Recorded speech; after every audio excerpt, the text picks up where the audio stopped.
All right, we are now re-adjourning the Bellingham Select Board meeting. We are going to pick up at the 7 p.m. hour, and we're going to have Chief Miller from the fire department. Good evening. Evening. I promise I'll keep this quick. I know the agenda's full, but first of all, I want to apologize. It's a little bit late. Normally, we try to get in the end of January or middle of January to kind of give you folks just an overview. I want to keep everybody involved. We've been religious with it, and I want to stay there. So I just want to give a quick overview of 2025 with the fire department, and hopefully, if you have any questions, great. If not, no problem. So 2025 was another very busy year for the community. As you know, we continue to grow, and we've projected that out in the last couple of years since I've been here. It came through again. We saw another 8% increase in our requests for services.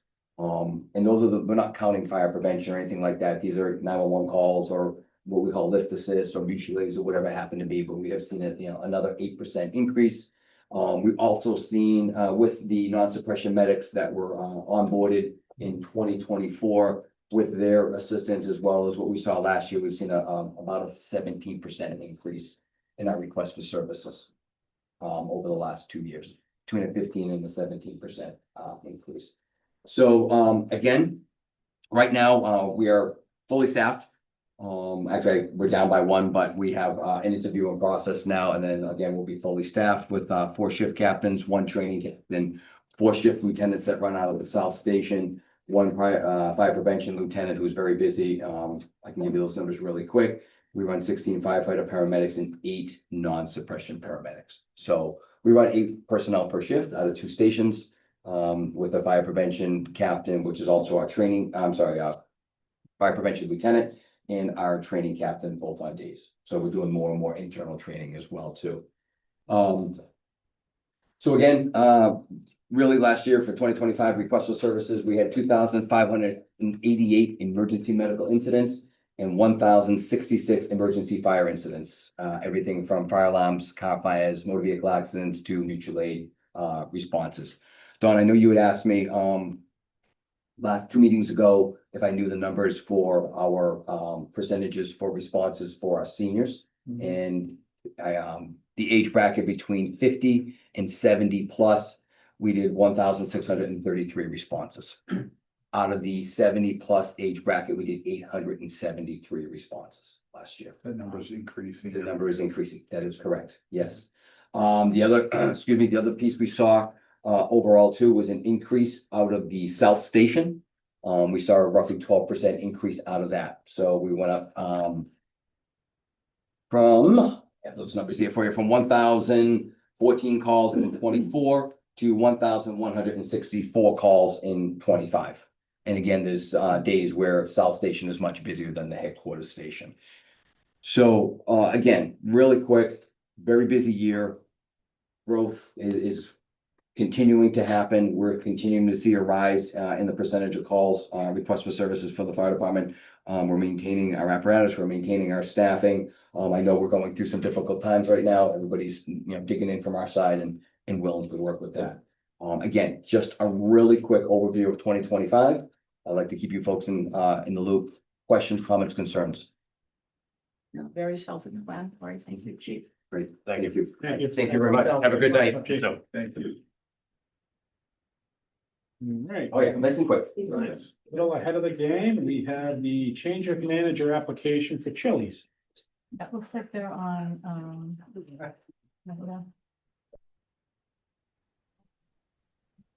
Hello, good evening. Oh, Hi. My name is Tyler Hensler. I'm an attorney for Chili's. Joining me is Esmond Marita. He's the proposed manager of record. The Bellingham location's changing their manager of record to Esvin. Esvin is a U.S. citizen. He is a Massachusetts resident in Bellingham. As a matter of fact, he's familiar with the rules and regulations related to the sale and service of alcohol of the Bellingham Select Board, the ABCC, and the laws of the Commonwealth. And he has experience in the industry, having worked at Chili's since 1997. So we're happy to answer any questions, but we just wanted to come introduce Esvin and, thank the board for working with us all these years. No, it's pretty standard. All right, thank you. Do I have a motion to approve Chili's application for change of manager? So moved. Second. All those in favor? Aye. I vote. You're all set. Thank you. Good luck. Thank Evan. you. Thank you. All right. We're gonna have a schedule, doing the Council on Aging, Jennifer DeLuca. Jennifer, you can come sit right up here. Okay.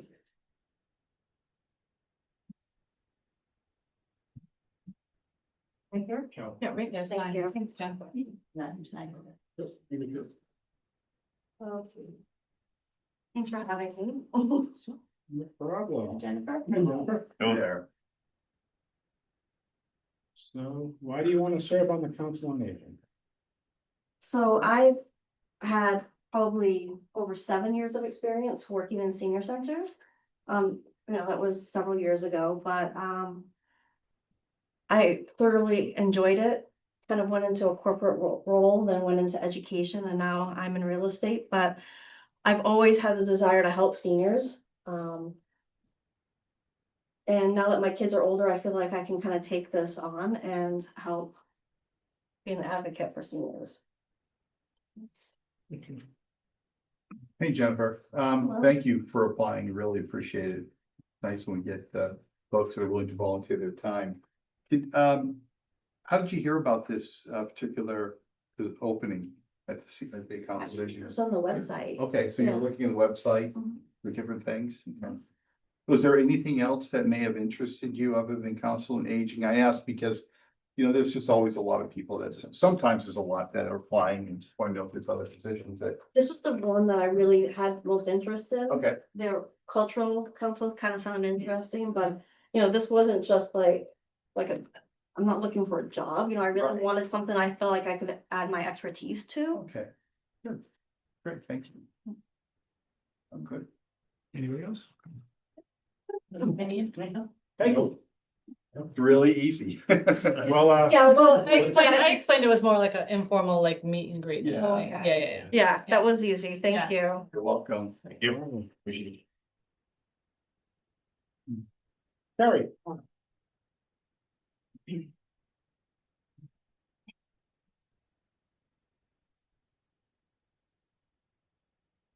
Hi. I'm Terry Farrell and was interested in being on the Parks Commission. I've been in Bellingham since 1998 and been on many of the fields with both my children. And I was a soccer coach way back in the day. And for the past 14 years, I was on the Bellingham Youth Baseball Board, past 10 as president, and I just retired in the fall. So Bellingham Youth Baseball.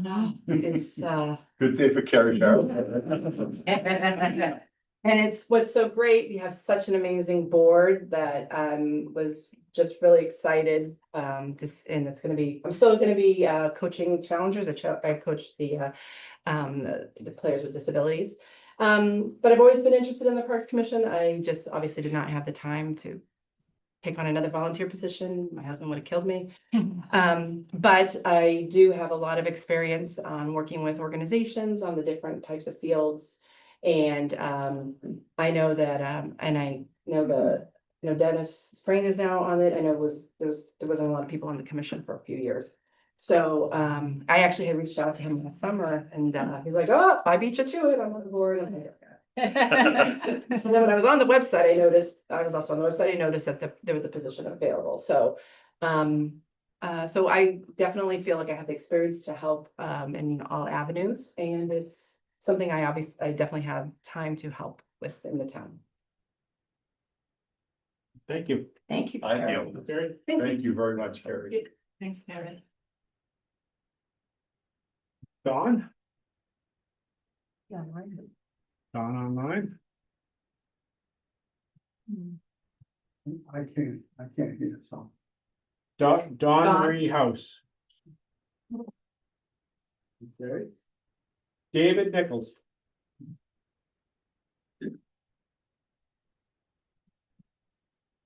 I was invited by Marge Turner Holman, that's the chair of the Disabilities Commission. And I sat in on a few meetings and contributed, and they encouraged me to apply for the position and to help out in town. I'm a retired carpenter. I'm very hard of hearing, and I apologize. But I feel like I can contribute and help out, and I look forward to helping out if you choose to use me for that position. Any questions? Thank you. No, thank you. Thank you. Nice to meet you. Thanks for coming in. Mike, Yes, Mike Suslak. I've lived in Bellingham about 6 years, recently retired in July. I have experience as a senior. I know, probably shocking, but I have, depending on what age you start, I have probably 20+ years experience as a senior. I was looking for something to do. After I retired, I decided to take the balance of the year off, and after the first of the year, thought I would look to give back somewhere. So where I wanted to start in Bellingham, so I went online, looked at the openings for board positions. I've served in that type of thing in the past. And saw Council of Aging, having unfortunately been through losing several relatives. You know, I think any kind of program for seniors is admirable. So as I say, I'm looking to give back. And I have the time right now. So. any questions? Have you been over to the senior center? Did you spend any time over there? I've been over. I can't say I've spent Not a lot, but just a lot of time, but I have dropped over. But have you had breakfast over there yet? I've not. It's time to go over and have some breakfast. It's a very busy place. Yeah, it is. Yeah. Very, very busy place. It's great. It's one of our premier places to be if you're a senior. I think It's that's a crown jewel That's in what the I- area, our that's what senior I've heard. center. That's what I've heard. Excellent, thank you. Thank you. Thank you. very much. Thank you very much. Thanks for coming in.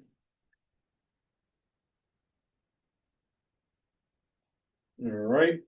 In So accordance, do you want to explain, that the next meeting, what will happen? all right, so, our next, at the, next select board meeting, we will be making our appointments to the different boards. If you're here, you'll be here, and If not, I can if email. not, Hillary will email and let you know.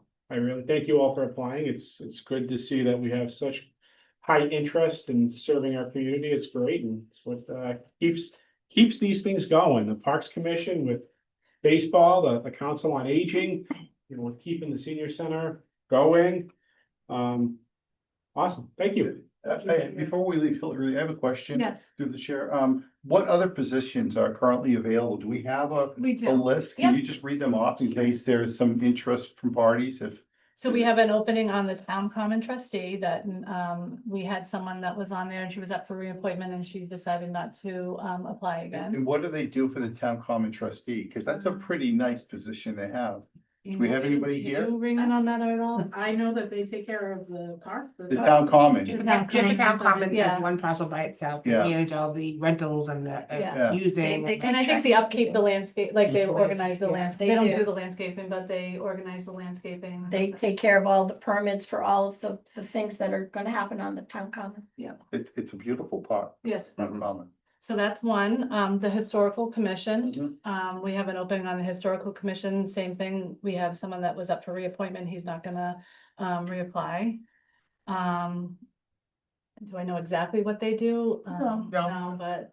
We have the museum. If anyone's interested, I can hook you up with Bernadette Rivarda, library director. The Open Space and Recreation Plan Committee has still one space available. And the Cultural Council has several. Thank Thank you. you. Sure. And the zoning board of appeals. Oh, yeah, sorry, you're zoning, yeah. Come I'm on. sorry. The zoning board of appeals associate member. You're leaving us. The zoning board associate member, correct? It's not my position, it's the associate member position.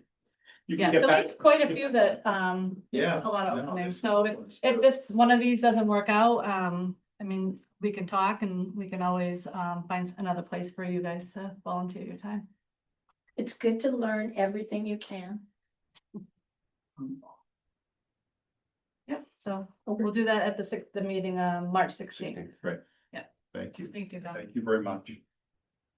All right, in accordance with Bellingham Code of Bylaws and General Law, Chapter 140, Section 59, the Select Board will continue a public hearing first heard on December 16th, 2024, on the application of Cranes 101 Inc. for a Class 1 dealer's license at 57 Mendon Street. Continued public hearing will take place on Monday, March 2nd, 2026, at 7 p.m. in the Arcan Meeting Room at 10 Mechanic Street. Members of the public are invited to attend in person. No,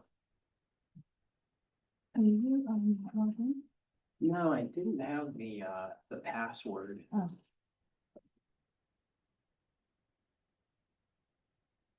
But It's tough as well. it should go so far. You can.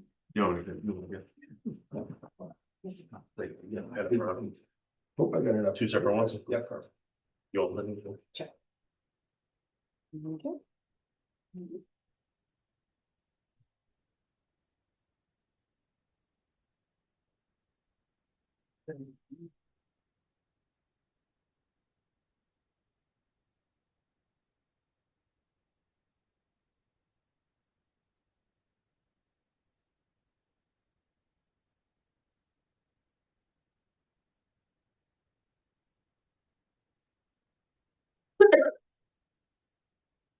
Jen, did you get one? No, I don't think there was enough for everybody, Oh, I here, wanna here. make sure you have some. Pick mine. You'll just put one on it. Yes, I'll try for you. Okay.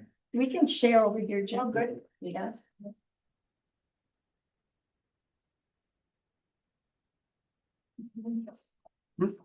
Me.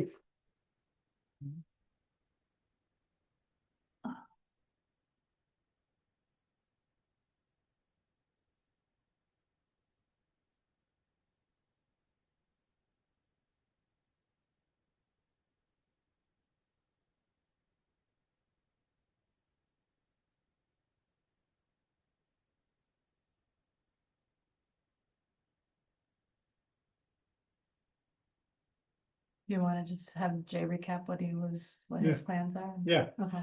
Yes. What I'm proposing, thank you for having me, this party. What we propose to do is just change up a little bit of what we're already doing. And start operating as an upfitter.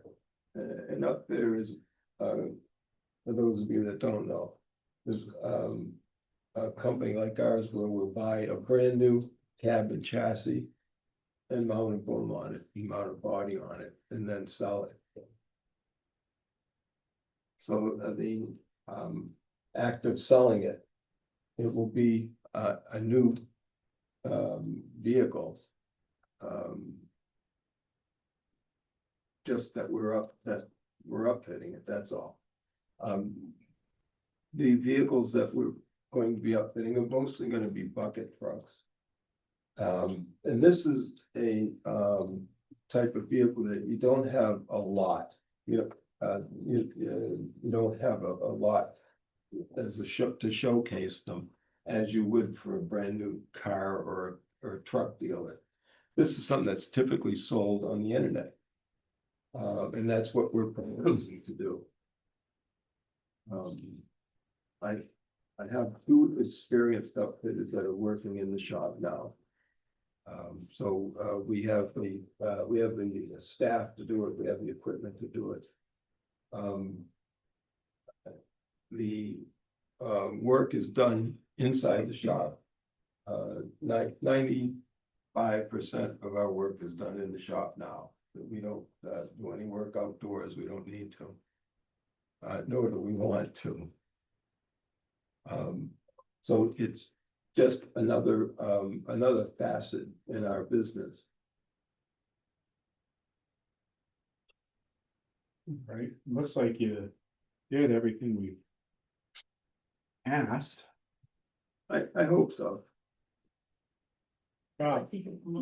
Yeah. So if you recall from the last meeting in December, there was a few items that I know Jay was working on related to the planning board's approval, and just to real nice, Joe. I'm leaving, so. So, just for everyone's memory, there was a stormwater, permit that was applied for and a development plan approval that was applied for and granted through the planning board. With that, what Jay was, required to do with that plan was to, basically, modify and increase the stormwater capacity through, a new underground stormwater system and an open surface basin. There was repaving and new curbing that needed to be installed, because I think it's fair to say that the pavement and the rear of the site was definitely at the end of its lifespan, beyond the end of its lifespan. And then the other portion of the project required, there's some, what we call, true grid permeable pavers, and that's essentially, a plastic geogrid that gets installed. And the intent of it is to have the strength of pavement, but allow water to pass through like grass. So, and there's reasoning behind utilizing that for stormwater control measures. I know around late fall, I went out to inspect the site. There were conditions that were required as far as the construction of the underground stormwater basin. There were soil test pits that were required, as well as, inspection of the installation of the system. Those have all been taken care of. Jay's site contractor was very good in contacting my office to make sure the inspections were being handled. So I did go out, verify soil conditions and the inspection of the underground stormwater basins. Pavement's been done. It looks very good with the curbing. And there was a catch basin that was installed as well. So all of that is looking good. There's striping too. The one item that hasn't been completed is the True Grid permeable pavers. Right now, that area is gravel, so it is permeable, but for the long-term solution, you know, we're gonna want to see the permeable pavers. Jay, correct me if I'm wrong, you're looking to do that this year. I know you ran out of time with the weather, and I think financially you're hoping to kind of segment the project a little bit. Yes. So with that, with the exception of the permeable pavers, that's everything has been achieved, in my opinion, to meet the intent of the development plan and stormwater permit. And we have received as-built plans showing that the work has been done per the permit. With that, when it's time to maybe discuss, you know, if the board is interested in granting the license, I would recommend some conditions and some things to think about prior to issuing it. And if you want me to talk about that now, okay. So with this use, you know, part of the development plan approval through the planning process, we're really trying to hone in on exactly the uses for the site, because the rear portion of the site definitely was stockpiled with different things. Cranes 101 has unregistered equipment that they use for educational purposes, which they're allowed to do under the Dover Amendment. But you know, you can't have a whole bunch of unregistered vehicles on a property. Our zoning allows one heavy equipment unregistered vehicle, or 3 light vehicles, which is essentially like an F-350 or below. There's an actual definition, but just know it's like an F-350 or below. With that, the decision, we really tried to hone in on trying to make sure that the uses and the vehicles on site are specific, so we don't have an issue where the use gets a little bit overburdened, especially because there's residential neighbors right next door to this property. The other thing too to note, part of the decision required a 6-foot minimum fence around the parcel. You installed an 8-foot vinyl one, I believe, so that also wanted to note that. So with that, Jay, I believe your intent is to upfit new vehicles and essentially basically restore old hoisting equipment to new condition to put on the new trucks, correct? Yes. And I think your business plan was to utilize, you'd have 2 new vehicles upfitted at a time, so 2 would be on site, ready for internet sales at a time. Correct. There will probably be just one that I put in for 2. In Okay, case we overrun. okay. So I would make sure that that's written plain as day and you do issue the license. The other item too is, you know, if you're looking to refurbish old equipment, my greatest concern is I would assume the plan is to utilize either the internet or your sources to find as much of this equipment that's going to be refurbished as possible to upfit on the new trucks. You know, I would say if there's a way to condition to make sure that you're cognizant that, you know, we don't want to see 10 unregistered vehicles with old equipment ready to be restored on site. I don't either. Yeah, that would be problematic and unsightly for the neighbors. I mean, you do have the 8-foot fence, which is great, but I think that's an item to be cognizant of. Also, I believe the licenses are good for a year, so maybe also put a stipulation that those permeable pavers are installed. And then you can check that for when, if you do grant the license, when the license is up for renewal after a year, to basically make sure that the permeable pavers are installed. Can I ask a question? So no, go back to me on the chassis they're talking about, bodies. So how many do you think so he should have no more than 2? Two new, But the reconditioned ones? that's where it gets tricky because, you know, I'm sure Jay is gonna want equipment. You're gonna want to find equipment that needs to be refurbished in order to put on the new trucks. So, you know, I would be cognizant of any equipment that is to be refurbished. You don't want the back of the site to become a junkyard, essentially. It's very true, yeah. Yeah, So how do we word that? well, Can we put a condition in as to how many? No more than 4. No more than 4 or no more than 3 or. yeah, I'd go with 2. Or fine with me, no more than 2. I don't want to clog up my own parking. It's not like you have a lot of room back there. But we think no more than 2 that you're upfitting for sale, but no more than maybe X number that you're using to upfit the 2 that you may sell. So that it's not the 2 we're concerned that you're rebuilding or upfitting. The others. It's the parts Mhm. and behind that you're using to, you know, That's chunky. I think that's the number That that, was my question. If you're taking new chassis and putting an old aerial device on a new chassis, Yeah. it's 2 trucks to make one. Mhm. And how quickly can that spiral Mhm. out of control being too many? so how many's too many in your thought? I don't know. It depends on how big the trucks are. I would say, I would leave it at 2. We don't need to have more than 2. Yeah, but we're talking, so you'll have 2 completed trucks out front for sale.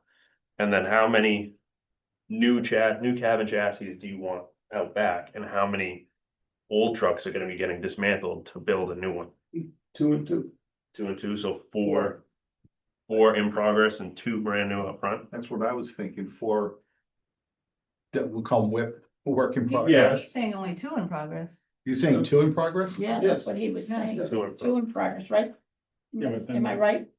On that? Yeah, because I mean, well, if it would be nice if, you know, the Jay's business absolutely explodes and as soon as he has the two trucks ready to go, they get sold and now he wants two more ready to go. But I mean, if you do two ready for sale and then two that are in progress, essentially, you know, you can have one always ready to be upfitted at a time.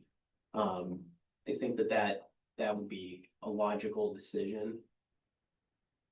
Because there is limited space with the sub. Right, so you're buying old trucks with old aerial devices, and you're taking the aerial device off and putting it on a new chassis, And then. and then refurbishing the aerial But then device. it's the 6 vehicles for training that's gonna be on site too. Right. Well, no, 6 is the maximum. The actual number is 3. There's 3 on site for training unregistered. But once you've harvested all you can off of one, that now becomes, that It's gonna go. moves out, right? It's gonna go, yeah. Circulate it out.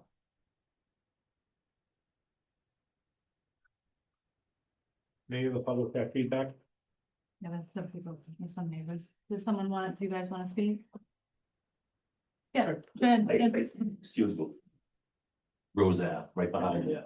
I'm just afraid that these bodies that are coming off the truck, they're gonna be stockpiled. It's, the only way to make money is if the stuff is there and you're not having a truck waiting for you, searching out parts. So I just don't wanna, Jay did a great job in putting the fence up and cleaning up the property. I just don't wanna see it spiral back in the other direction. And nor do I. Which is what Rob is saying too. Mr. Lucier is saying the same thing. We're just trying to come up with a number in the right wording so that it makes sense. So you're saying two in WIP, work in progress, and two ready for sale. So that's basically 4 units max on the Max. property at any one time. Yeah, in realism. Whether it's a combination of 3 chassis being rebuilt, I mean, 3 back and 1 being built, And also, no more than 4. Then you got Yeah, big the trucks. training trucks too. Yeah. You said at least 3 of them. But that's not in question. The training trucks have But not they been. have- Training, right, the training Yeah. is the bit, right, the repairs, the new Yeah. aspect of it. Well, the training vehicles aren't in the yard where the repair vehicles are. They're in the test lot. So they're not back there. And there is limited room back there, so Right. I'm on the same page with limiting how many are gonna come in. So if we just say no more than a combination of 4. Yeah. So it could be 1, it could be 3 and 1, or it could be 2 and 2. I mean, no more than 4. That's fine. Is that, now is there room Yeah, I for know, 4, yeah. or is 4 gonna I think look like that's a junkyard? for him to run it. No, there's room for 4 and it I won't think look like a junkyard. Okay, that's, I mean, again, we don't want it to look like that, but if you're saying 4, Mr. White you think 4, you know what that looks back there, would 4 make it look like a junkyard, or? Or just see these on the center road stuff, Right. it's an auction There's- every 6 months. I know he has like the training trucks, there's a backhoe back there, there's Yeah. a cherry picker back there, a aerial lift thing. And some, shipping containers. There's a number of those back there throughout the property, so it has the potential to. But that's all within the zoning, right? Correct? He's not breaking any zoning with the shipping container, and I'm not saying it's not right, I'm just, but if if it's zoned that way, it's. No, it wouldn't be breaking any of the zoning requirements with the storage containers. Okay. But, so I just pulled up, I don't know if you can see on those Yeah. monitors and the ones behind you. So this is the development plan that was approved. And I guess sheet right, that's the frontage along Mendon Street. And then this towards the back of the property, so this is the existing metal building where Jay does the work currently for repairs for boom equipment. And then really this rare area is what is essentially right next to the residential abutters. And when I inspected the site the last few times, there were a number of, they were registered vehicles. They were New Hampshire DOT, RIDOT, and I think Connecticut DOT. Like, there's no Mass dot. Those are parked in this area where my cursor is, if you can see that. I don't know if you can. Yeah. So on top of the infiltration system, which you could do their H20 loading systems, but the training equipment, at least when I was there, was parked over here where this other true grid testing area is. However, there has been some equipment on this, where this permeable paving surface is. I think the backhoe is usually back there, but the cherry pickers that I've seen have been over here. It depends where we need them, yeah. So let me just ask you this, Jay. So for the true grid permeable paver surface areas that are shown on the plans, those are the areas that you want to keep open for testing and training, correct? The two areas? Well, one is gonna be for parking. We'll be parking on one out back, because we're currently parking in there now. Yeah. And then the one up front is what you said, is for testing, and that's where the cranes are. Okay. How many employees do you have? Because they have to park too. Yep. Then, Yeah. And you have. So now you're talking about parking spaces for employees. Oh, there's plenty. First off, most of the employees work in the front buildings. So that's where they park up front. They don't even come back there. Just for your reference, and if I shift the page over, there's two more buildings towards Mendon Street. This is the admin building, which is existing building A, and then the classroom testing building is existing building B, which is in the middle here. So I think that existing building A is where I think a majority of where Jay is saying that his staff is. If you can visualize. So I mean, if you capped the vehicles, at 4, the 2 that are upfitted and 2 that are a work in progress, I would also, I'm trying to think of a stipulation too for the equipment itself, because as Mike just mentioned, I mean, the big issue is, you don't want equipment stockpiled, and equipment, you have truck bodies, that's not a truck. That's not part of the 2 work in progress and 2 that are already upfitted. So perhaps you can either stipulate number of separated work bodies to be upfitted, or stipulate a specific area on site where those are to be stored. There's a few different ways that you can do this.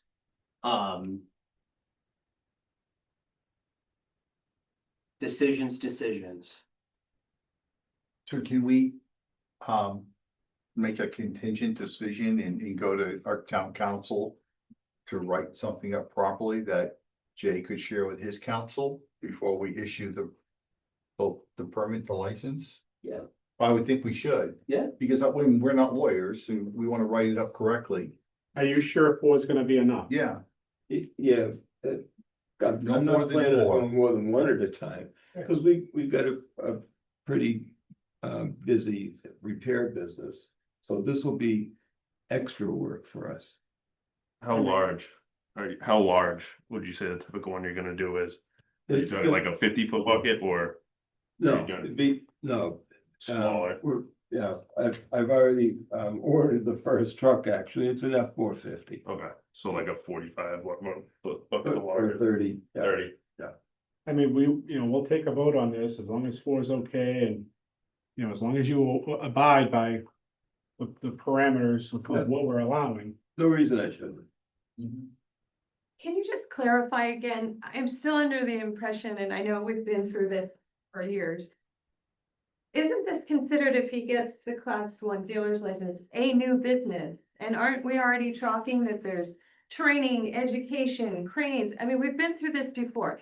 This is, picture a residential area all around this business. And again, I bought my house knowing that there was limited business that could go in this area. I feel like, from being in all the planning board meetings, this would be another business. I mean, we're saying two now. I don't want to be sitting here next year saying two more, two. I mean, this affects not only the two vehicles, but more traffic on the street, more people coming to look at these vehicles, the safety of having in and out, the noise concerns of the business operating with an additional business. Think of all the residential concerns before you go ahead and say, let's just honor this. I'm appreciative of the fact too, like everyone else has said, I'm glad he has a business and I'm hoping it's doing well, but this is to me a whole new business that brings a whole new set of concerns for all of the residences. It's not two houses. There are two streets all around him. It brings concerns for everything in and out of the street, strangers coming in and out. How are you disposing of these refurbished materials? Noise, smell, exhaust, fumes. And we haven't even gotten to the spring. Again, I'm so happy that he's taken care of the fence and the berm. And I'm sorry, I'm not trying to go on, but we haven't even, do we know if the runoff is still going to happen? There's been no water yet. We're in a snow season. We will not know the effects of the berm being fixed until the spring. Now you're asking to add a whole other business layer to our poor residential areas. And we don't even know if we're going to come back and say to the planning board, this isn't fixed. The runoff is still happening. I'm sorry, but I see so many concerns with this.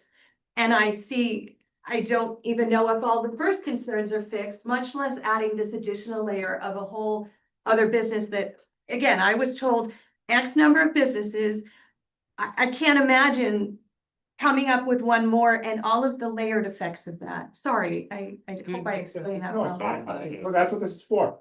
Yeah, no, and I know we have discussed it quite a few times. I am not the zoning enforcement officer, but I'll do my best to explain, because I know we have discussed this quite a bit. So one thing to note with this, so Cranes 101 is obviously a training facility. And then they have this other use, which is related also to cranes and hoisting through the repair business, which are both allowed uses in the business one zone. So that's one thing to know. Now with the class 1 license, there is this additional sales, which is allowed also in the business one zone. And there really isn't a cap on the uses you can have, because essentially when you have, if we look at this strip mall down the street, that has multiple businesses between restaurants, retail, there's a salon and spa in there. And really what it comes down to is making sure that the limits of the site and the zoning can accommodate said use, which is why this is a pretty significant exercise based on the planning board hearings and this hearing as well. And why we're talking about making sure that number of vehicles can be accommodated through what we have for the site. Now, I would say that with an upfitting business, it's more of an extension of the current office and repair shop use. The sales aspect, you're right, that is an added use that it's, if you look at our zoning bylaws, repairs, I think it's both equipment and auto sales and repairs are one use category, but I would still consider it's an extension. You're right, there's an extension to the use. So I think the exercise is really, because it's allowed in that zone, can this accommodate said extension? Where Jay has basically submitted a business plan. Jay, I believe right next to your existing building C is where you're saying you'd like to park the two new vehicles to basically be viewed and sold online. Yeah. Right? I assume you're going to be taking pictures, and that's where they're going to sit until a happy customer takes them. And just, I had a bucket truck in the yard. I sold it 2 months ago. And I hope that didn't make too much of an impact in the neighborhood. My sale of the bucket truck, I sold it online. And does anybody even know? Well, we do now. Right. I beg your forgiveness. My last question is, where do you draw the line between upfitter and dismantler?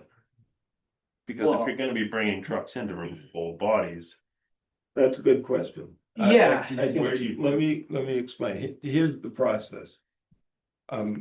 First off, we buy a chassis, right, then we buy a truck and we remove the boom. And then we junk the truck. mhm, I have a ramp truck, so I can load it onto the ramp truck. I don't want it in the yard anymore at this point. And there's a value for the steel. right, So, as soon as I can get rid of it, I'm gonna get rid of it. Yeah. So that's what the process is gonna be like. yeah, no, I'm very familiar, it's just. Yeah. I know that's gonna be, that you guys probably don't want an old chassis sitting around or an old body sitting around, and you pull it off and you realize, I can't use this, Right. then what, you know, I think we got a comment in the back. Yeah, I live on Rose Ave. My concern is getting out of our street. Now, if he's going to put vehicles in front to sell, or even have his, like a lot of people parking there, I can't see getting on my road. That is like a blind area. And even with the snow, it's impossible too, so, but I'm just saying, if he has cars parked right there, there's a little piece of the fence that I can just barely look through to see if somebody's coming from the left of, on 140. So he's sold trucks there before, that I've seen for sale signs on trucks out there. That's Yeah. probably the one I sold. No, it was like in the, summer, fall. Right where my Pickup cursor, trucks, yeah, yeah, right where my cursor is, I don't know if you can see it on the screen, but that's the area that in question, correct?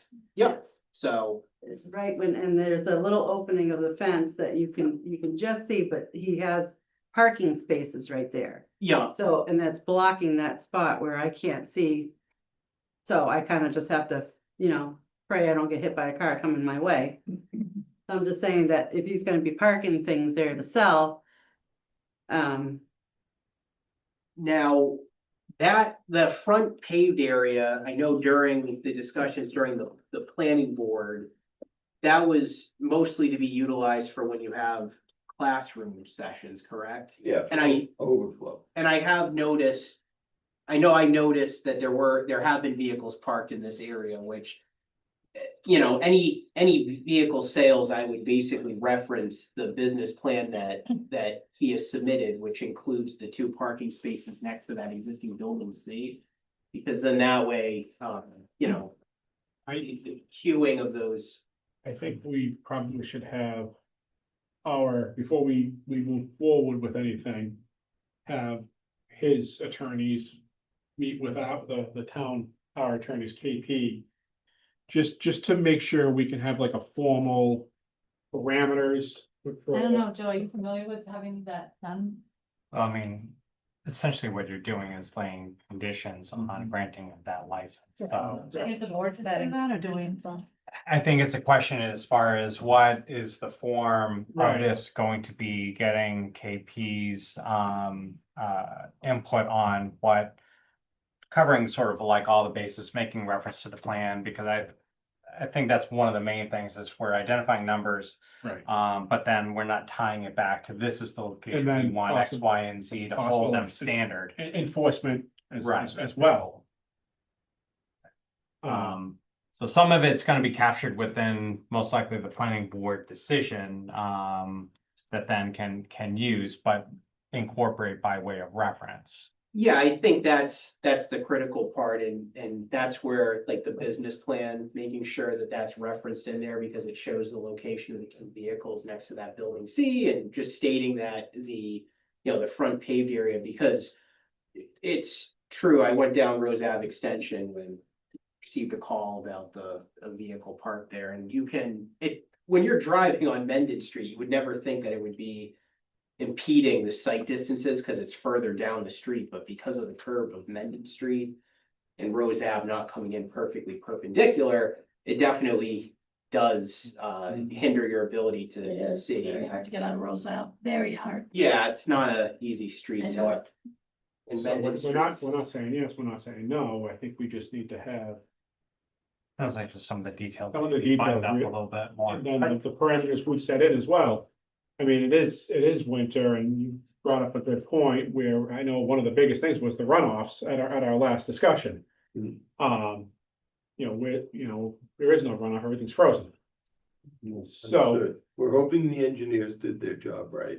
okay, so I think we just need to kind of get a better description on everything with what we're approving. I don't wanna say, yes, stick to this, and then find out it's impossible to stick to this. Yeah. So I think we just better have the attorneys hammer it out, get something formalized, and whenever it's ready, bring it in front of us and we can go from there. Has the planning board made their decision? Yeah, so the stormwater permit and development plan approval has already been granted, and that's where this work needed to be completed. And I can, if the board's interested, I can send you the decision, just, there are conditions in there if you're interested. There is actually a reference made to the unregistered vehicles versus the training. vehicles. And then also, like Cody brought up, the unused parts. I have no idea how that's classified, how that's defined, how many you can have. That's you brought up a very valid point. I also don't want to see this finished product. I can't, the scale, I'm thinking through it, I don't want that out in the front parking lot. If majority of your sales is internet, there's no reason for that to be out front. That it should stay in the back. Oh, no, I agree with that. Okay, so that would be a condition for me. So, listen, I know how tough it is over there. There's no way I want to make it tougher. There's no way. It's too dangerous. So that any vehicle for sale, if it's internet, and that's what you're saying, it's gotta be parked in the back. The only time it would be parked up front is if it's leaving the yard. There you go. Okay. I agree with that. Yeah, I just wanna make sure everything. Yeah, I do too. I just wanna make sure everything's done properly. I don't want, And you have been. yeah, no, you, Now with the vehicle count, does that include the vehicles that are randomly dropped off that they service from other businesses? Right. that's what we need to figure out through the legal aspect of it. So, cause I don't think anybody. I don't think if the car's going in and out being serviced, they don't count as a vehicle on premise, because But if it's not a permanent vehicle. But if it's gonna stay there for two or 3 months, That's different. waiting on a part or something like that. How we've handled this in the past is we've had a couple like contractor condos or actually repair businesses in front of them, or even one as of recent. We have conditioned that, number one, any stored vehicles on site to be repaired, they can't impede any fire or emergency access. That's critical, because most of the time, that will eat up space as far as parking near buildings. In this case, there is that open area behind the site. I think there might be a way to formulate something, and I would like to get town council's opinion on it, to maybe actually limit a space. Might even make sense to work with Jay to update his business plan and show a storage area for a couple bodies to be fixed.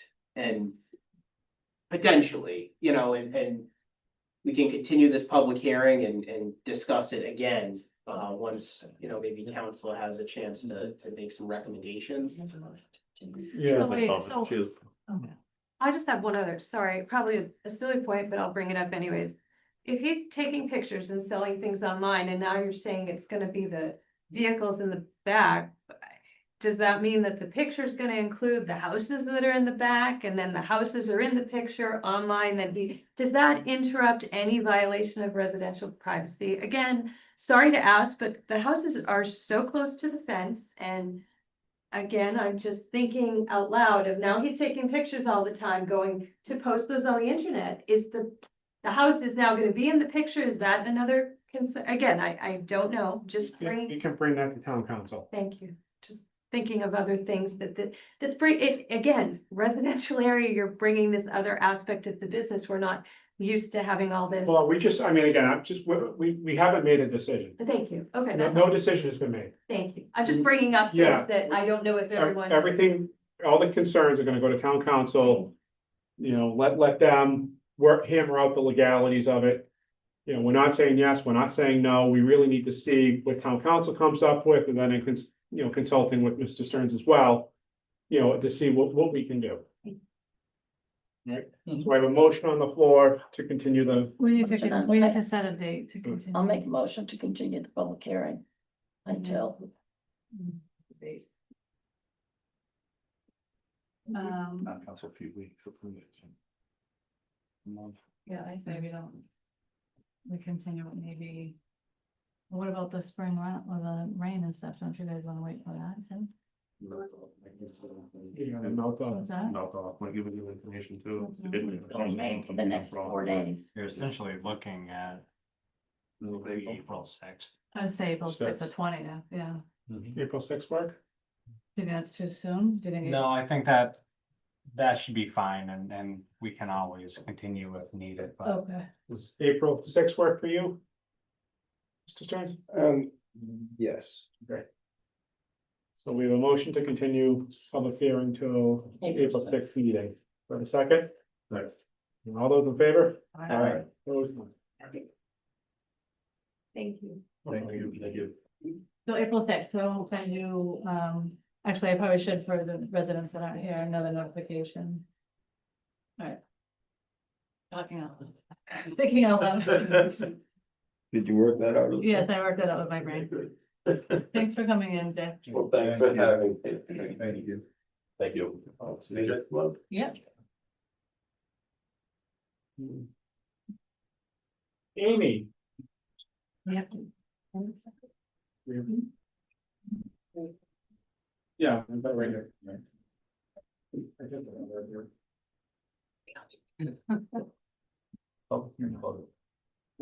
Okay. Select Board will hold a public hearing Monday, March 2nd, 2026 at 7 PM in the Municipal Center RTM meeting room. At which time Amy Bartoloni, Town Clerk, will discuss local election options pursuant to General Law, Chapter 54, Section 25P. Who's ready to have some fun?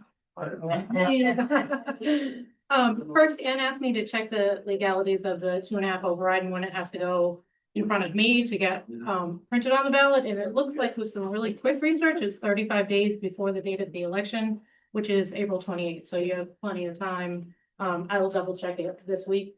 Actually, fortunately, the ballots go to print on May 1st. So that is great timing for all of us. If it's anything different, I'll let you know. But what we're actually here for is, you remember this, the vote by mail discussion that we have every year. We are obligated to hold vote by mail, no excuse, vote by mail, by the Secretary of State's office unless, the select board votes to opt out at a public hearing at least 45 days prior to the election. So here we are. Some considerations for you are, I think I spoke to you about the postcards that the Secretary of State's office sends out. They are sending them out this year. It's a midterm year. I do not believe that they will be out before the local election, but I'm not in control of them. If those little postcards come out, we will have thousands more applications for vote by mail that I will have to get out for the local election, which largely won't come back. So there's a cost amount to that. We do have absentee ballot applications right up until I believe it's noon on the day before voting, which technically you are supposed to be out of town or unable to get to the polls for, but that is an option for people that can't make the polls. This is basically the same numbers that I presented you last year. The only thing that I would say is I think it probably that 2020 local election turnout of 73 was also an override year. So I think it's probably going to be a big election year. I put on the top the cost for early voting in person. We are not mandated to have early voting in person unless you vote to have early voting in person. And it's supposed to be recommended by 50% of the registrars. There is a much bigger cost to early voting in person than there is to voting by mail. So my personal opinion is that you don't need both, but that would be up to the board. So what you are looking at now is you will have early vote by mail, no excuse vote by mail, unless you vote to opt out of it. You will not have early voting in person unless you opt to vote, unless you vote to opt into it. Does that make sense? Yep. Okay. And then if you have any questions on these numbers, they're largely what I presented you last year. It's not a huge cost unless postcards come out. It's not a huge cost for me to do, no excuse vote by mail. In 2 years, we'll be having a different conversation because those postcards will come out in February. So, you know, and people check off all elections and I'll be coming to you with a bigger budget and a presidential year, but with the postcards not coming out until July, that ballot estimate was just based on one of our biggest years for turnout, so postage is, and my staff is the biggest expense for voting by mail. Mr. Chairman. Yes. Okay, so my opinion on this, and yeah, I made it plain the last time, is I believe the voting by mail should be done. Because it's a state thing too, the state voted for it, and people were very angry the year that it was voted not to be done, and I feel that it's very important that people get the opportunity to vote, and if they can't get to the polls for whatever their reason, then they should get a ballot. But I also think, knowing your staff, I know how hard this is, that we should make sure we tell them, get that in the newspapers and get it out there. If you want to vote by mail and you want a ballot by mail, then you are to let the town clerk know so that she has that. Because none of us are mind readers here. It is an application. It is an application. They have to do it. The part of voting for in person for a local election, I do not agree with. Absolutely the most ridiculous thing on earth. Just but I presenting you do, with the options. oh my God. Understood. I mean, I've been through it, been there, done that. It's an awful solution, period. We But have plenty of vote, in-person early opportunities in September and November, I so. know, but I think that, I definitely think we should do the voting by mail. And, I don't think we need to do the voting in person. That's my opinion, and after being the former town clerk, and when this all started, trust me, it's not an easy task for the town clerk's office to do. Okay, any other? I'm gonna side with Ann because I agree. I wasn't a big voting by mail fan in the past. Federally, I am not a fan at all. Locally, I am. And I do think it's a waste to do in-person early voting here at the town hall. So I'm gonna side with Ann on this one. For sure. I don't really have an opinion on mail-in voting. I agree that early in person is, Not necessarily. yeah, not necessary, you know. It's mandated for the state and federal. Yeah. So I mean, they get their opportunity to do it, but for a local election, that's a lot of cost for her office to pick up. And even saying that out loud, I can understand the confusion for a resident, like, oh, Mhm. some are in, some are, I can Mhm. understand the confusion. Mhm. So, but I think allocating our resources better makes sense to.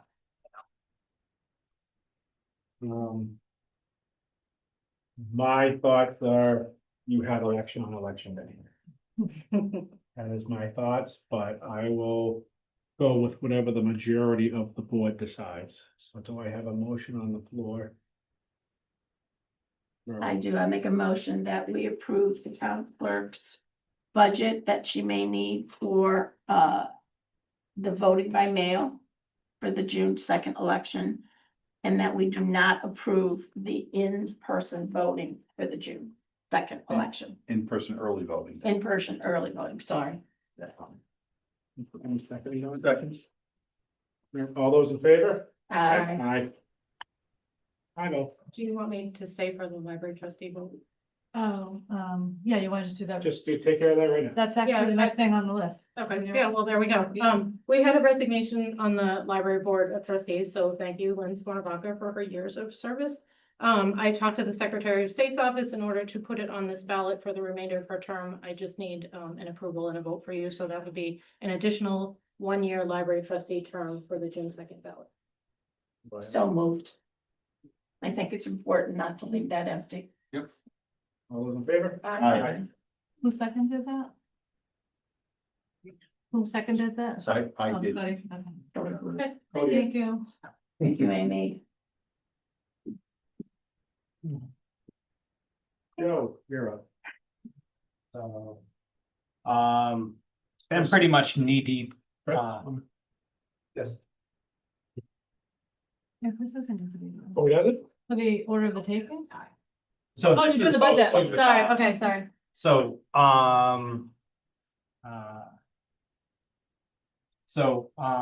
what I can do is share things, back, because during the presentation, sort of move through it, and I can sort of go over the direct changes so that the board can either decide to vote to approve as amended, so we can forward things, or as proposed, so we can forward things to the finance committee.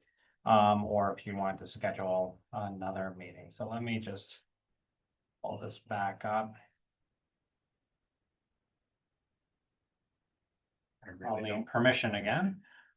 Oh, sorry. No, make it up. I think we I can don't move think on. Chris wants another meeting. He lives an hour away. Oh, so let's pull this back up. Just get a room with the Bellingham motor. Yeah. Oh, my God. I need a movie just sitting there. Okay, so, first on your screen, you'll see police, and just like to reiterate, like I said earlier, and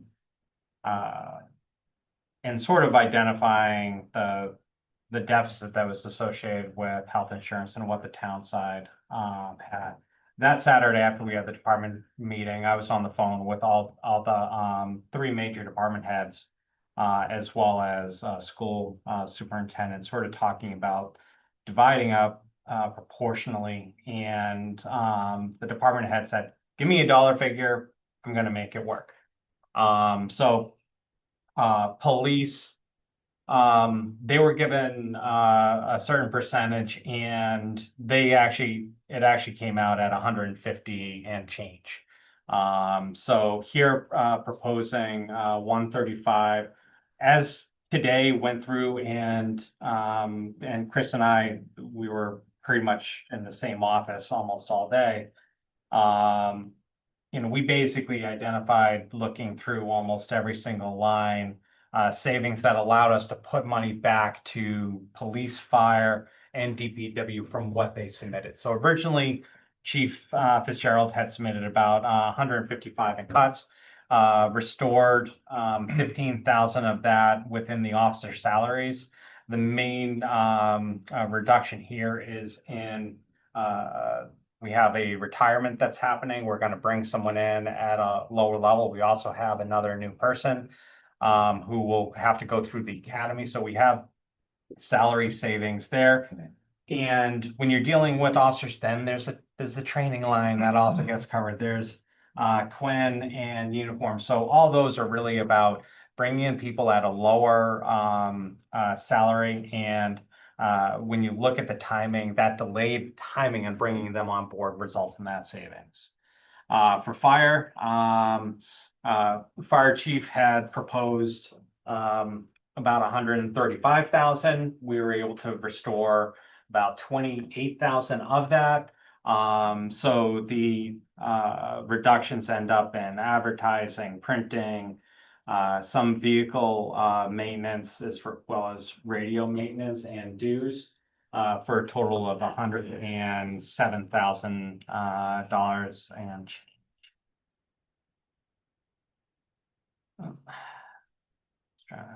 there we go. Okay. So for DPW,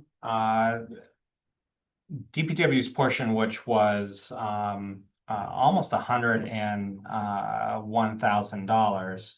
This is where taking a look, and some of the reductions that were originally identified, mainly because we couldn't fill as many positions within parks part-time. I bumped back, so rather than like a $50,000 decrease, it's now at a $90,000 amended budget, so a reduction of 34. These positions not only come out of parks, but those are the same people that are going to mow and do work in catch basins. And that is, I mean, sorry, not catch basin. That would be terrible to mow in a catch basin. Yes, it would. Detention basin.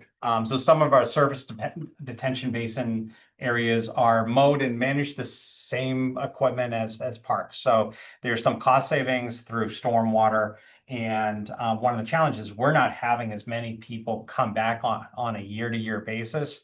So Jesse feels that 90,000 is an appropriate amount because again, those employees are also being paid out of stormwater for maintenance of drainage areas. There's some professional line for tree warden that all we're doing is bringing it back to FY26 numbers rather than getting an increase. We have a very slight decrease in police details and also a slight decrease in maintenance equipment. I end up restoring other things for expenses, ground maintenance costs, general hardware that were originally slated for reduction. So anywhere you see where there's essentially a zero, there was some initial reductions in those lines that ended up restoring. So out of DPW, there's $61,134 that we identified. Coming in, animal control, we had put in for an additional person. This department is shared with Franklin, so we basically split half the costs. But we're pulling that out, and we also this is the first budget where we're actually charging to Franklin the benefit costs. So originally we went 52 by pulling out the benefits associated with that $65,000 position. It reduced the benefits to 38, so we're still going to charge for existing personnel. From the request, the reduction is 83,000. Now, it does mean that we have to bump up because we're losing revenue from Franklin. That increase in revenue is only 18,000, so there's a net reduction. The assistant carpenter, we're reducing that by 7,500. This is a part-time position, and the 22,500 actually then is specifically for 19 and a half hours. There was more hours within that position that were budgeted, which realistically, since it's not a benefit eligible position, we should not be paying more than 20 hours a week anyways. Building inspector, we're advertising for that right now. I know we'll actually see more savings because I think we can fill the position more than what the amended amount is at 135. For finance, there was a vehicle allowance line, reduced that. With planning, also just taking a little bit off of that, I think we'd be extremely competitive with that amended. And then within the health department, this is where we have roles and tasks that can be funded through the revolving. We have the current balance is about $186,000 in that revolving. So we're talking about basically 10,000 for one of the assistants to do the administration tied with food and nicotine, tobacco licensing that they collect for inspections on an annual basis. Same thing with the health agent. Half of his time is done doing inspections of these establishments. Because we have a maximum for the revolving fund to spend at 50, I'm trying to stay under. That's why you see that 40 amount, but this is basically revenue coming in. And the last thing is under the fuel, this is almost like an omnibus fuel budget, but that covers non-enterprise departments and how it historically had happened. This had been spent first and then transfers to the enterprise because water and sewer is also gassing up the vehicles. Talking with Jesse, we originally cut it down more and then we restored some of that so that this 240 is a little bit more historically based as far as our usage. It is based on the prior year's usage and then sort of averages of cost. So I didn't want to reduce it too much given the geopolitical issues at hand right now. But long term, when we're thinking this is starting in July, we should be in better shape. And again, how this had actually been worked, we had spent the town allocation before then hitting those enterprise, so we should be absolutely fine here.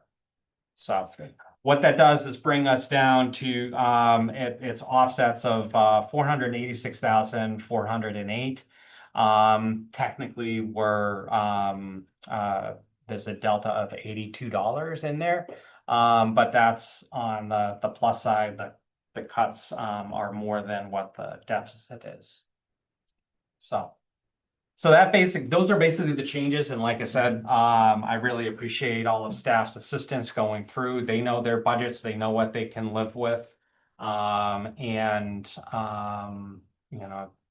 Go by their recommendations as far as what to do. And then also conversations that I had with other departments, including Hillary on facilities, as far as what realistically we end up doing on some of these, because I'm still learning the nuances. This is a big onion here in Bellingham, and we're peeling a lot back to get a better understanding of things.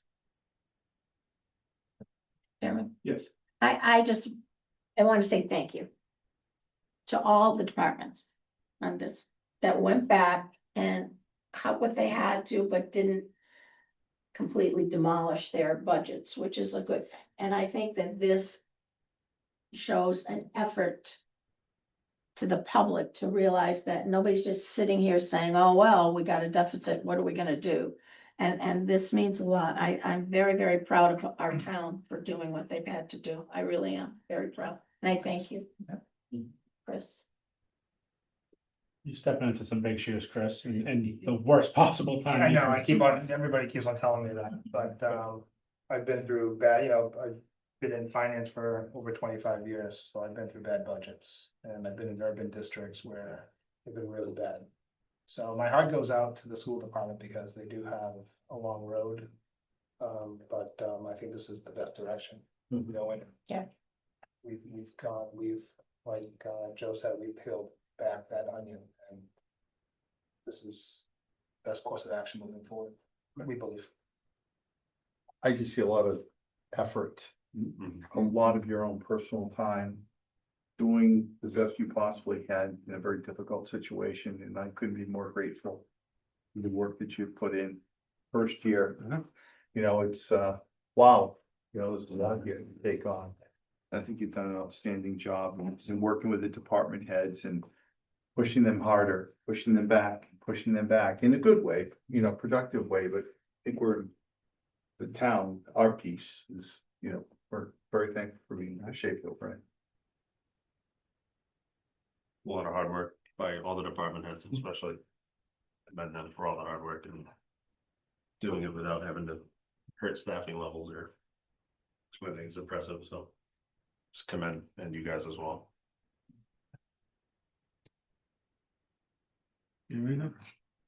I'm sweating. I know, I'm just getting over all of this and. Yeah. I mean, great. I mean, I've expressed my compliments to both of you and the department heads as well, and I appreciate it. This is just the tip of what we have to be of a multi-year. Yeah, it is. Conversation. That's where we're just not one and done that right now. So No, I mean, that's before this meeting, I was attending the finance committee meeting and, explaining that this is a multi-year effort. This is sort of like, it's strategizing for where we're gonna be. Literally, and I'm not trying to exaggerate, for FY 29 and FY 30. Because we can get through this year, but a lot of the decisions we make as far as really an eye towards sustainability, we're already talking about, well, we need to do this for FY 28. Right. And that's the main thing, I think that's from the the best thing board. you just said all night is that we're already talking. Yeah. About that. Yeah. And that elevates the whole conversation Yeah. and the importance of these conversations that much more. Right. So. I have nothing to add. I think everybody knows my sentiments on this. It's not ideal, but we're getting it done. We have to get it done. We have to figure it out, and I think, a lot of people put a lot of hard work into this. They really did. This may not be the appropriate place to make this comment, but I'm gonna say it anyways. We're talking about a deficit and trying to strengthen it and be more efficient and be stronger and spend wiser. I'm also concerned about the new growth piece that's missing as well. So I'm also have my eyes to Yeah. that conversation as well, and Mhm. I think they do go hand in hand, and that's kind of maybe where we're at a little bit right now. Well, we do have the proposed products over at the Curtis and behind Home Depot. So I mean, I think we do have a couple of years of a little bit of a lull when we have to go through this, but then I'm hoping you know, 5 years down the line, it starts to go back up. I think we're in this for a little bit. Well, I think that we also have to realize, and if it didn't come across loud and clear before, it does now. We have to encourage development. We've all sat here going, oh, we don't want any more building, we don't want any, don't do this, don't do that, and I was one who said it, don't give me another warehouse, I don't want to see it. However, let's be realistic, and I've learned a hard, valuable lesson with that little statement that I made, that we do need the development, and we can't just stop developing because we don't like it. We have to do it in a concise way. There go the planning board. But we still need it. Yeah, we need to be responsible. Yeah, I was gonna say, I think the word missing. Because is without it- responsible development. Right, responsible development. Yeah, very responsible. The very twofold conversation. It Right. has to happen and. It has to be good for Bellingham and good for the resident. Yeah, Right. we don't, I mean, again, I think as long as we're smart about it, look at the Hartford Ave, the Meehan project, we kind of have that. Kind of how we want it, where it's not gonna be a food establishment, it's gonna be, responsible. Exactly. So, with all that being said, do I have a motion to send the, budget forward to the finance committee? Yes, I will make a motion to approve this budget from the town side and send it to the finance committee. Second. All those in favor? Aye. Okay. Chris, good job. Thank you. Thanks. Again, you really just stepped it in when you came in. Oh, I know. So, Joe asked me several times, are you sure? Are you sure? I'm like. Chris, are you sure? I'm sure. All right, Jesse, Hi, Jess.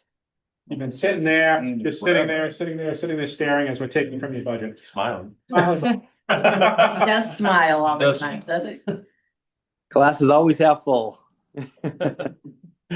Good evening, everybody. Thank you for your time tonight. I do have in front of everybody a recommendation to award a contract for annual water leak survey. Quotes for this annual leak survey were opened on February 20th. We did request and receive 3 quotes. And a little bit of background on this. The survey is performed over all mains and services owned by Bellingham. This includes the connections and the mains, and we do work in collaboration with the PD as far as notification for the contractor as they survey within the town's right of way. The value of this survey increases efficiencies, reduces pumping, chemicals, electricity, etc. It helps reduce our unaccounted for water loss. Through this survey, leaks are reported to the town for repair, and the contract for this is set to be 30 days. However, with the snow, we do anticipate an extension. When this went out initially, we weren't expecting such a significant amount of snowfall this year. I will say our crew has done a fantastic job, but there's still some melting to be done. So the recommendation for tonight is for the low bidder. This low bidder has been doing Bellingham's leak survey for a number of years now. We've had very positive results. Many issues have been discovered, reported, and repaired under this consultant's direction, which is water and waste pipe testing out of Rowley, Mass. All right. Mr. Chairman. Good. I move that the contract 2026 water leak detection be awarded to the low bidder, Water and Waste Pipe Testing, Inc. of Raleigh, Mass. Second. All those in favor? Aye. All set, Jesse. Just can I ask a question? Yeah. I appreciate the being a little bit of, why such a difference between bids? I mean, is that gonna get you everything that you needed, that 15.9? That's Yeah, everything that you expect to be addressed? Yes, so that's a great question. So we do budget for this on an annual basis. To your point, as far as what we budget is slightly over this, for the reason that if there are any issues that arise after the leak survey is completed, we do have the ability to pull the contractor back in and do additional work as needed. So this will cover everything that we anticipate, with a little extra for any of the unanticipated leaks that come up after. There's such disparity between the 47.6 and the 15.9, like that's. Some people just they don't want us to. They don't want to do. They don't, It's- I mean, Yeah. I don't want the job either, I'll bid them out, but I just wanna make sure it covers what we're expecting, and that's, you're good with that, and want to take it a little bit, or. Right. Now, you doing the Hartford Ave roadway improvement project too? Within the area of that, yes, that will be surveyed as well, correct. No, we have it's on the agenda, the order taking Hartford Ave roadway improvement project.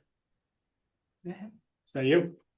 Just, Joe was gonna talk. Oh, Joe's gonna talk about that? Okay, Yeah. never mind. Sorry, just, pulling things,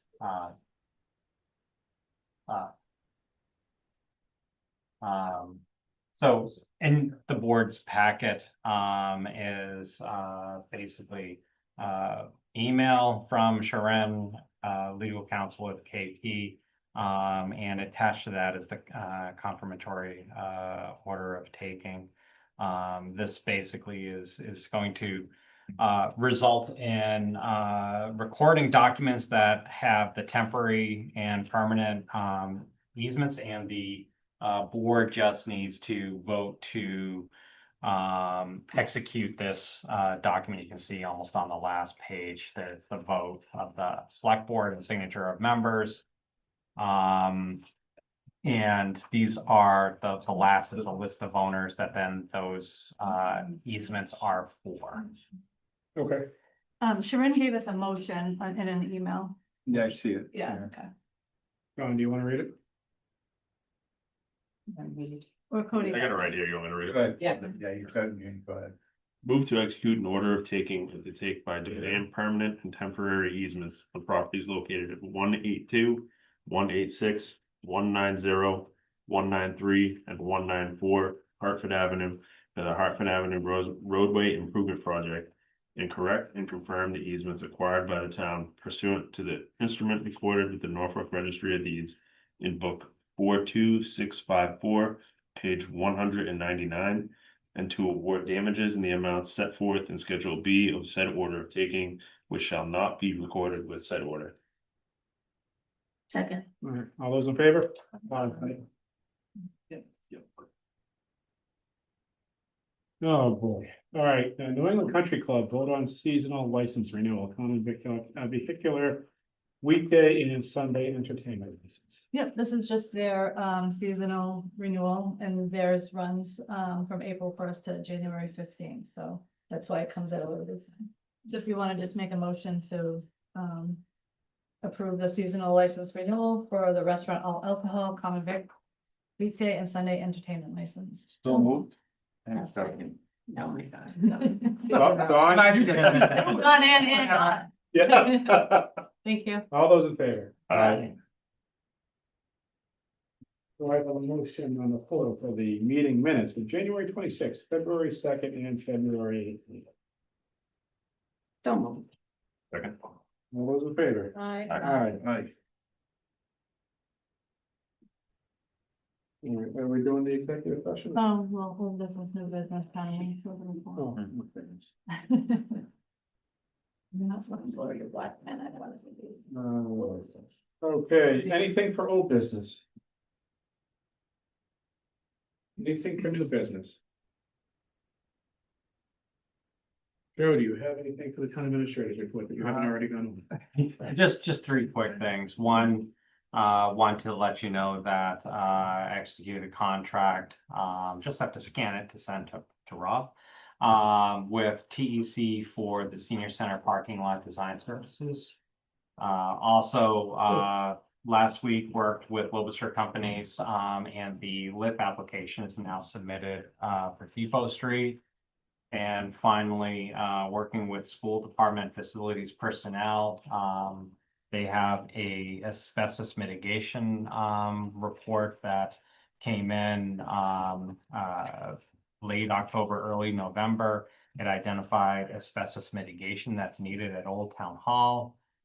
Working with them to coordinate going in front of the finance committee for reserve fund transfer for getting that work done. There's basically an order to get it done before the end of the fiscal year. So we wouldn't be able to seek funding at annual town meeting to get this work done without getting penalties or fees.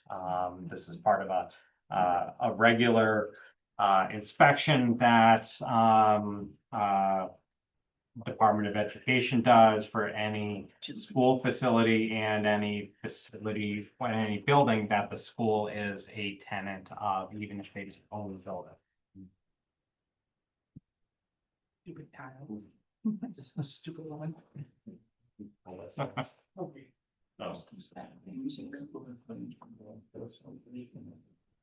That, I wanted to ask I guess new business. perfect new business. I forgot to ask about, are we planning on doing July 4th celebration this year? That was our Yeah. event, correct? Yeah. So, and the anniversary of, well, birthday of our engagement. Yeah. Yep. Yeah, that's fine. So that might be something good to sort of talk offline, Look forward to it. that Yeah. together. Silver lining. All right. Are we doing executive session now, or are they? As far as I know. Okay. Motion to hold an executive session and not return to open session pursuant to general law, chapter 38, section 21. Subsection A6, to consider the purchase, exchange, lease, or value of real property. If the chair declares that an open meeting may have detrimental effect on negotiating positions of a public body pursuant to general law, chapter 38, section 21A3, and not return to open session to discuss strategy with respect to collective bargaining or litigation. An open meeting may have a detrimental effect on bargaining or litigation in the public body, and the chair so declares. Property is located on Maple Street. Okay, so I'm gonna pull the board to go into executive session. Okay. Voting aye. You and I. Mike, I. And I. Don, I. Hey, you can all go home now.